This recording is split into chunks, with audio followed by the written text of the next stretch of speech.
Hello everyone, my name is Danil and I'm here as part of Jameson Hosts. This is part of an ongoing series and today's topic is the power of staff development. We have 3 different people joining me today. We have Barney, Song, and Isabel or Izzy, as we have been given permission to call her.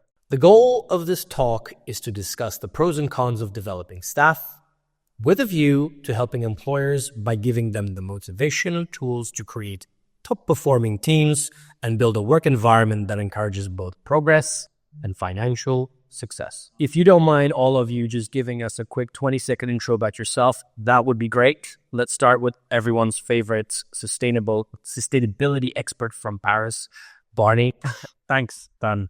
I'm actually from Ireland originally, but I've been here in Paris for 6 years. Currently, I'm in the middle of opening a bar and restaurant that is currently under very, very heavy construction. Fantastic. Som? 안녕하세요. 저는 이제 한국에서 바텐더로 근무하고 있는 홍단을 운영하고 있는 김성재입니다.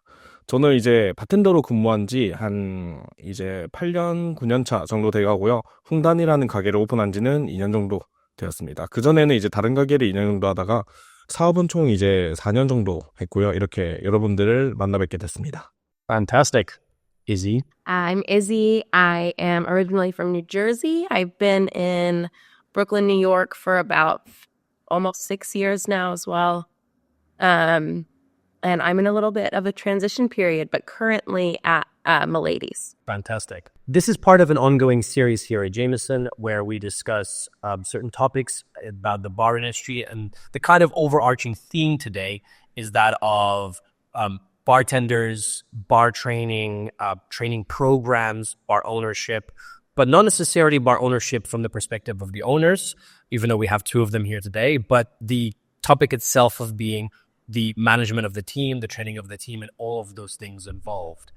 We have a selection of questions, but we're trying to take it kind of step by step. We have a very, very broad spectrum here. We have someone who has been a bar owner for 4 years now, but on the other side of the world, different culture, different approach to work. And the idea is that we're all sharing, discussing all of these topics between all of us. Izzy, as far as I know, you're bartending actively in operations right now in the Milady, the US, completely different culture when it comes to bartending. And Barney, you know, you're in the transition of becoming a bar owner. So you're and you're in France, which has also very specific laws regarding employment and employee culture, right? So in a nutshell, training, employee, employers, and all that jazz. Song, would you like to go first? Because you've been a bar owner for 4 years. So you've been in charge. So the question is the high turnover of staff because of outdated practices of employers? Or is it the high demands of the new generation of bartenders? Or even, are you experiencing in Busan a high turnover of staff? 네, 부산에서도 높은 직원 이직률을 경험하고 있습니다. 제가 생각하는 오래된 관행으로 인해 높은 이직률에 대한 책임은 바 소유주, 이제 바 오너랑 매니저한테 먼저 있다고 생각이 되는데, 그런 이유는 이제 시대는 점점 변해가고 바 오너들도 매니저들도 그들이 처음 이제 바텐딩을 배우잖아요. 배우고 바에 서서 손님을 응대할 때와 그리고 지금 2024년, 곧 이제 2025년인 지금 그들이 배우는 바텐딩은 다르다고 생각해요. 기본적으로 손님을 환대하며 공간을 편하게 만들어주는 것은 같은데, 저희가 처음 바텐딩을 배웠던 근무기간이 1년이 되기 전에는 이제 바 안에 서지 못한다든지 손님 돼서 물만 따라줘야 되는 그런 관행들은 서서히 사라져야 하지 않을까 생각을 하는데, 물론 이로 인해 조금 더 열정과 진중한 마음을 가질 수는 있었어요. 근데 이제 시대는 변했고 저희도 교육 방식을 좀 바꿔야 되지 않을까. 이거는 좀 다 같이 조율해 나가는 거라고 생각하고 점점 더 나은 그리고 더 좋은 바텐더 근무 환경을 만들어 가야죠. 바 오너, 매니저, 견습, 바텐더 그리고 이제 뭐 인턴분들 모두. All right, Barney, you're hiring, right? Yes. Your process, and you're an example of somebody who was part of the old generation that's now part of the new, right? Yeah. So, talk to me. Wow, I didn't think I'd be called old. That was a shell shock. I think If you take your hat off, you can show the world. all right. I'm not even 30 yet, but my haircut's made me accept that I am. I think one thing that's really interesting to look at, if we take hospitality as a broad spectrum, it's a massive employment market that has a lot of part-time staff. Traditionally, in regardless of what market you're in, whether it is Korea, France, Ireland, or the US. You have a lot of venues that will have a lot of staff who are just out of school, university, college. There's an awful high percentage of part-time workers as well. But I think a bigger issue our industry is facing, and we've definitely heard the phase post-COVID, is that sort of talent vacuum. So in general, I think there will always be a high turnover in hospitality globally. But I think the real issue is the high turnover of, let's call it those career bartenders, or the sort of people who look to have a career in hospitality. It's not necessarily an issue if your venue is, let's say, an Irish pub where you have people work for a couple of months at a time during summer. That high turnover is normal. But I think in the venues where you have people who have worked their whole career in hospitality and that venue doesn't retain staff, I think then ultimately it is the management and the bar owner and that sort of structure in charge of running the brick and mortar of that business. I think the responsibility ultimately does fall upon them. Okay, fair enough. And Izzy? Yeah, I think it almost feels aggressive to say fault, where it's sort of like everything is changing, everyone is kind of growing together, and either you're not growing and you're not going to retain people, or you have that open line of communication. And I think as owners and managers, it's really important to sort of, as you hire people, sit them down, let them know your like clear expectations of them, and then allow them to tell you their expectations and what they're looking to do in the future, and work together. I think when there's sort of, you're hired and then you just sort of coast along working, is when everything gets a little bit lost and you lose people. Fair enough. So in your view, from all three of you from all over the world, the question is, do you think that there's a generational change in approach to bartending as a career, or do you think that generally hasn't changed and there's just different conditions? I'd say France is a very specific market, as it's a country that so many of its base values are around workers' rights and employment's rights. So I think one big difference that I've seen from working with French staff compared to overseas staff is it's quite common in markets like Ireland and the UK and London that 5 years ago, everyone I know would have worked 60 hours a week minimum, maybe 70, 80 if they're working in these strong bars. And in France, that just doesn't exist.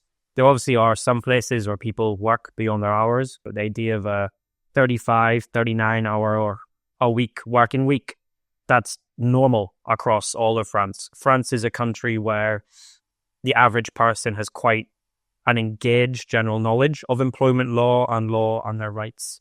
But certainly in Ireland, and I say I haven't worked there in 6 years, but from knowing people who work in bars and run bars and restaurants, even from abroad, I can see that generational shift where people, for very good reasons, they are less willing to work this many hours. They're aware of how much they should get paid and want to get paid. There's a lot more people looking at things like unions as well. So even though I am detached from the industry in Ireland, I can see that generational shift that Dan was mentioning. So then that follows up with, we are seeing a demand for more flexibility from bartenders to their employers. Can a bar maintain that flexibility for its staff while still managing to stay profitable? That the answer to that has to be yes, right? Like, we as bars need to be able to be flexible with our staff, be able to meet needs where they make sense and stay profitable, or we're all not going to have bars. Being really transparent with employees, which is something that I feel like is starting to be more relevant, is the most important thing there. Like, I know New York is wildly expensive. Healthcare in the United States is bananas, to put it nicely.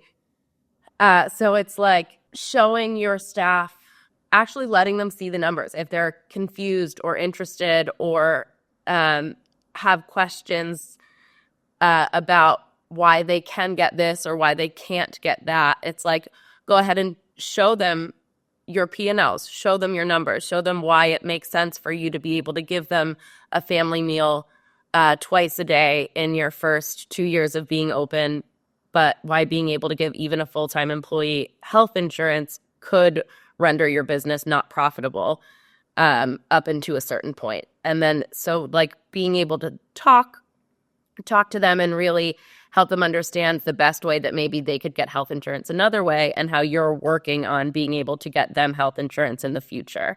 I think that's when a little bit of resentment can happen. It's like just show them what's up, show them why something's possible and why something's not.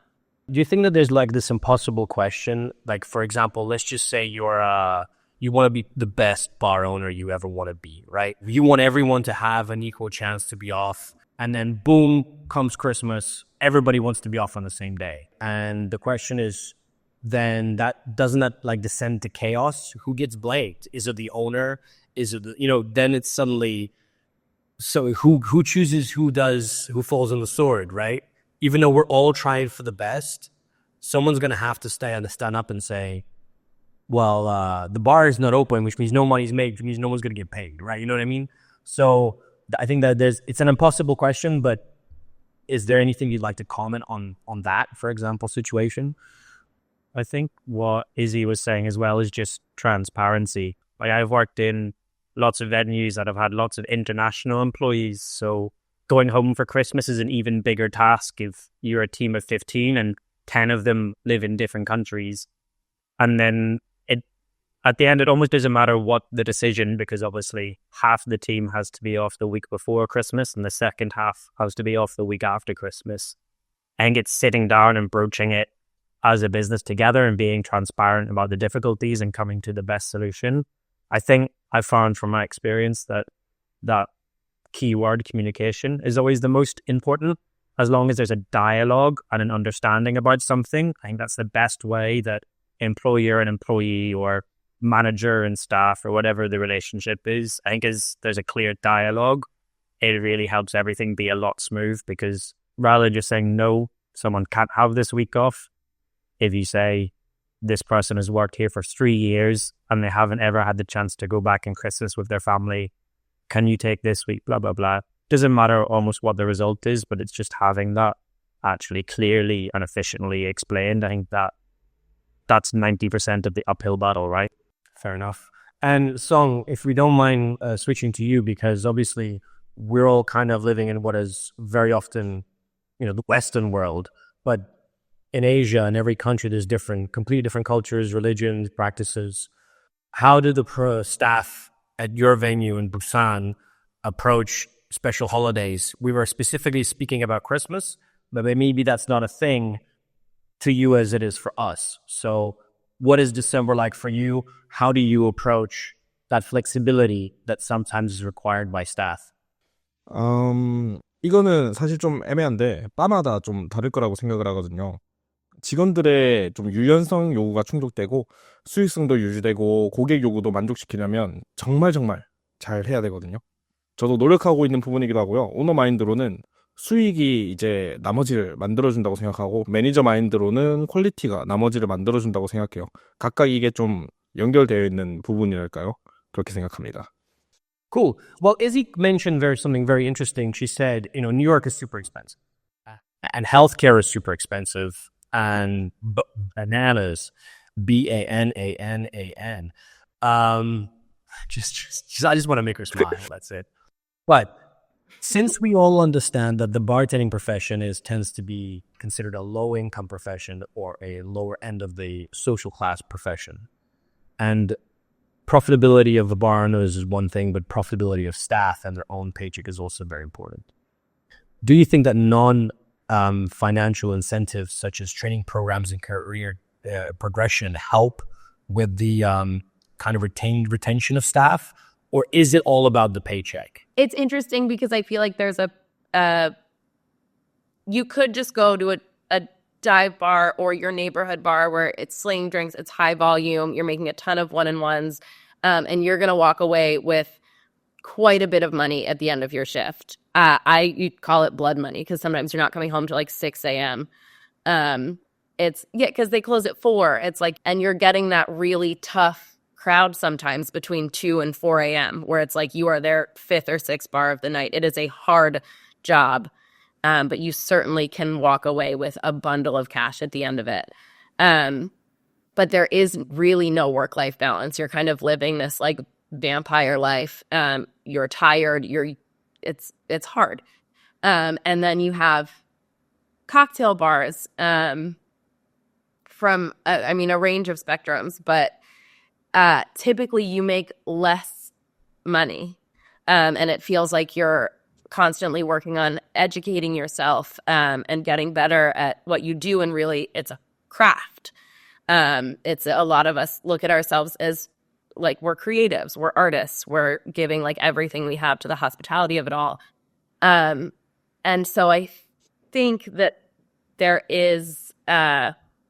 absolutely is motivation in a bar sort of feeding into that education and giving you opportunities, whether it's travel or bringing or having books available or whatever it is. Those non-financial factors can be motivating to a point. At a certain point, they don't pay your bills. You got to pay rent. Mm-hmm. That's a really interesting thing to think about. I never actually thought about it this way, because sometimes when you meet bartenders, I find when you meet bartenders in the US from like some of the really famous bars, I'm like, get your head out your ass, bro. You're just bartending. Like, relax, right? But if this person has had to sacrifice a better paycheck to do this thing, they're really into it. They really need to care and love it, right? And that's different, I guess, when you know that the government's going to support you. You can't work more than 40 hours a week and you're still going to have free health insurance. You can kind of go easier on yourself, right? Mm-hmm. Quickly, we never actually touched on this. Song, what is the typical work life or hours per week? What is the typical life of a bartender in Busan in a cocktail bar? Do you get paid better or worse? Do you have to do 40, 50, 60 hours a week? What does the typical week look like? 네, 많은 바텐더들이 보통 이제 주 50시간 정도를 일하고 있어요.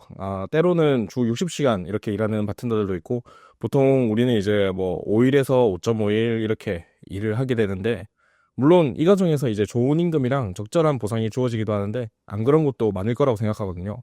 점점 이제 이거는 업계를 저희가 더 발전시켜야 된다는 증거라고 생각합니다. Fantastic. Well, in that case, this could actually kind of... Barney, would you like to comment or anything, or should I move on to the next question? Yeah, no, actually, I'd say this is the question I probably have the most to say about, to be honest. I mean, I've certainly found in recent years having non-financial initiatives have been a great way to look at staff retention, but also staff morale. I think the best example, say if you're a whiskey specialized bar, if you take the time to organize visits to distilleries, meet and greet days with distillers, there's lots of, let's call it, non-curricular things you can do to keep staff happy and staff retained. But also, again, getting to work in France, you have many protections, which is amazing. But in the process of setting up the V, we spent a good lot of time chatting to people in adjacent industries. Like in Paris alone, you have many headquarters for big global multinational drinks companies. And it's something that you find to be a lot more commonplace in much wider company structures, where you have things like bonus schemes, extra financial benefits. And it's actually something that we're able to do for our staff in France. There's a couple of very old famous brasseries and restaurants still work with this system, but we're setting up a way that everyone that we employ, they become part of a bonus system that obviously has to be linked to the financial stability of the venue. But the idea is that if the venue succeeds because of their hard work, they also get reimbursed by that. And I think that's, obviously it depends on the profits at the end of the day, but I think it's really important if you want to create a culture where you really care for your employees. And for myself and Alex, we want to try and create something that is hopefully better than we've had the experience to work for in the past. There are ways around there, because again, it's easy for us to set it up due to the written law of France. But there's a million things that you can begin to do, like try and offer help and push for cocktail competitions. You can find work with brands for doing events, and there's lots of other ways around it. But I think the financial side is only going to become a lot more stressed and a lot more important going forward. So just a quick fire round for all three of you. What is like a awesome incentive that you've been a part of that's happened to you or you've heard about that a bar has offered that you thought was, was great? I mean, I'd say travel is huge. Younger bartenders seeing people now getting to travel with bars is absolutely an incentive to stay because your world just opens up a little in a way that I think a lot of people didn't expect when they started working behind bars. I've worked in a few places, and obviously, like we said, it's those niche places that have quite an intensive bar program that requires a lot of prep. But we used to organize it that essentially there was a prep team, so they worked almost a 9 to 5 or 10 to 6, more office, daytime hours. But we would swap people between the teams. So idea is that you could give someone 2 months of not having to work a close. They would just work in the prep space, taking care of deliveries, that sort of stuff. So one, it offered them a very different life balance, which was really amazing. But then also it helped us develop the team's skills and a lot of cross training. Sometimes if you're in a venue that's too busy, people don't really get to understand how the wider parts of that business work. So it had a sort of twofold benefit. People could more greatly understand how the business worked across those different roles. And then also, I never worked in a bar that was able to say, you don't have to work past midnight for another 2 months. So I think that was pretty amazing. I've never heard of that, to be honest. Yeah, that's cool. Song, have you heard of any incentives in Korea or in Asia broader that have been non-financial that you thought were cool? Any special bonuses or structures? 인센티브는 이제 바마다 다른 것 같은데 대개는 우리가 알고 있는 바들은 적절한 인센티브와 보너스를 지급하는 걸로 알고 있어요. 한국은 이제 명절이라는 개념이 있거든요. 우리는 설날 그리고 추석 때 떡값이라고 하는 금액을 보너스로 지급하곤 하는데 이거는 정말 옛날부터 있던 문화예요. 이거는 보통 이제 명절 때 우리는 가족과 함께 시간을 보내곤 하고 그때 함께 맛있는 것을 먹거나 하라고 주는 일종의 보너스라고 보면 되는데 그 외에도 우리는 휴가 보너스, 크리스마스 보너스 등 다양한 보너스가 존재합니다. On that note, we mentioned a lot about non-financial incentives and kind of mentioned very slightly work-life balance, which is a whole different conversation and a very long one on that kind of topic. But specifically, I want to touch very quickly on like well-being. One of the big conversations we have in this industry is like burnout, and even Song has mentioned that bartenders are working 6-7 days a week, 60-hour weeks, which I can't imagine doing that behind the bar now at my age, and I'm not old by my opinion. How do you feel about wellness? Do you feel like, considering that we have a burnout industry and we talk a lot about burnout, but now there's been so much education about wellness, have you actually seen a change?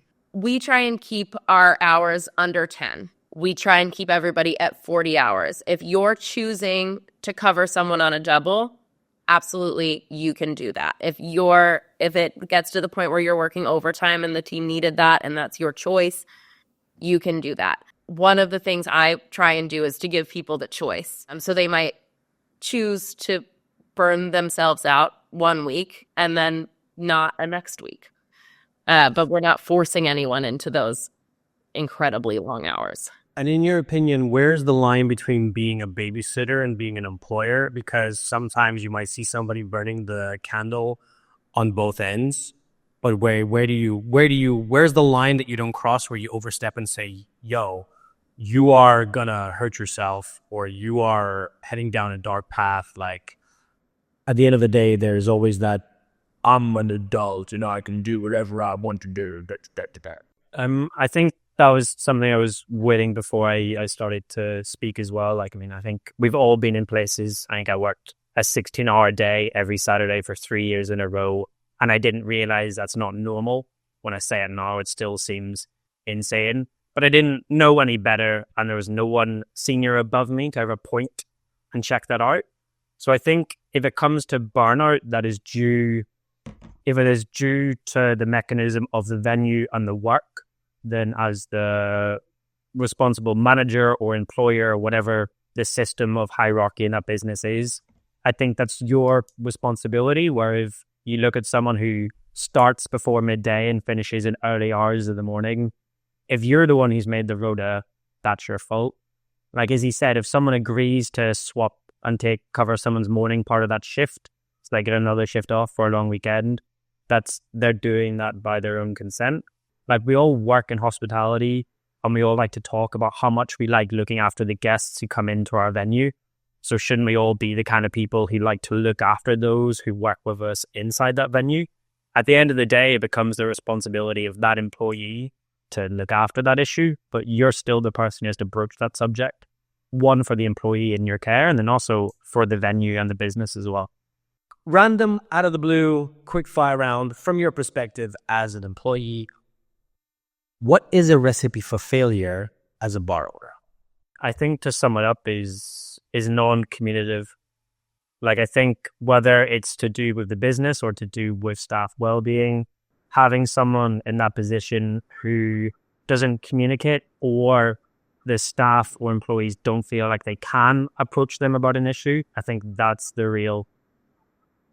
like the number one most important thing. I mean, I agree with Barney completely. It's communication and transparency. If your staff's not comfortable talking to you and if you're not comfortable talking to your staff, there's a problem. 저는 이제 사업을 한 지 4년 그리고 이제 5년 차가 되었거든요. 그렇게 오래되진 않았지만 제가 느낀 바 이제 바 주인이 좀 실패로 이어지려면은 너무 우리가 좀 매출에만 신경 쓴다는 거예요. 물론 매출이 있어야 좋은 환경이 있고 좋은 재료, 좋은 서비스가 나오는 거는 틀린 말이 아니지만 매출을 떠나서 좀 좋은 서비스, 좋은 환경, 좋은 재료를 우리가 먼저 구비해놓고 만들어놓고 그런 거를 잠깐이라도 좀 유지해보는 건 어떨까 싶습니다. 많은 바들이 이제 매출에만 좀 신경 쓰다 보니까 그들의 얼굴은 좀 어둡고 많이 힘들어 보여요. 근데 그게 손님한테도 사실 다 느껴지거든요. 현실을 알지만 다들 좀 힘내서 좀 버텨보는 그런 시간이었으면 좋겠습니다. Fantastic. In your opinion, from where you are, what does a bad manager in the hospitality industry look like? And if you say beard and comb over wearing a green jacket, I think the shorthand answer is non-effective communicator. Communication is something so simple but so difficult to master. And I think if there's not communication, everything else will just break down. 나쁜 매니저는 이제 아무래도 막내나 부하 직원들한테 청소나 설거지 등을 좀 힘들고 어려운 일들을 시키고 그들이 이제 발전할 기회를 주지 않는 거라고 생각하거든요. 누구나 이제 모든 바텐더는 주인공이 되고 싶어요. 물론 어려운 일들, 힘든 일들 시킬 수 있죠. 그렇지만 이제 막내 직원들이나 우리의 부하 직원들, 우리 팀원들이 기회를 얻기는 굉장히 좀 어렵거든요. 그들한테 이제 기회를 주고 그들의 기회를 뺏지 말아야 돼요. 오히려 독려해주고 조언해주며 실패하더라도 이제 손님한테 그들이 직접 서비스하고 환대하고 그런 것들을 손님한테 보여줘야 돼요. 우리 막내가, 우리 직원들이, 우리 팀원들이. 그래서 그들이 이제 이 직업에 대한 흥미와 매력 그리고 뿌듯함을 좀 느끼게 해줘야 된다고 생각합니다. 실패는 없습니다. 그냥 하는 거예요, 계속. Fair enough. I guess we've kind of covered, I think, all the main topics that I wanted to cover and or we have on our list. If there's any key takeaway from this, I think communication seems to be the number one topic we're coming back to. And it's definitely both ways. I think every single major topic we talked about, whether it's wellness, burnout, incentives, both financial and non-financial, it's always talk about it. And there's, nobody can fix a problem if you don't know there is one. Nobody knows that they're creating a problem if they don't get the feedback that what they're doing is a problem. I think and that goes back to all of the other topics such as the turnover issues, the career paths, and etc. If there's one thing that you could tell as a piece of advice to a younger you, what would it be? Talk about what you want. Let your goals be known. And if you're not in a place that supports that, switch. Love it. I think if I had to give my younger self more advice, I think it would be to reach out to people who I looked up to earlier than I would have done. 제가 어릴 때 저한테 좀 해줄 수 있는 말은 이제 자기 자신을 잃지 말고 집중할 것. 어렸을 때 저는 너무 많은 불안을 좀 가지고 있었거든요. 물론 지금도 그 불안을 떨치지 못했긴 한데 자신을 가지고 좀 집중했을 때 결과물의 퀄리티는 나쁘지 않더라고요. 그래서 계속 노력할 겁니다. Alright, I think that was a really good way to wrap it up. You were great, fantastic, and we'll see you guys later.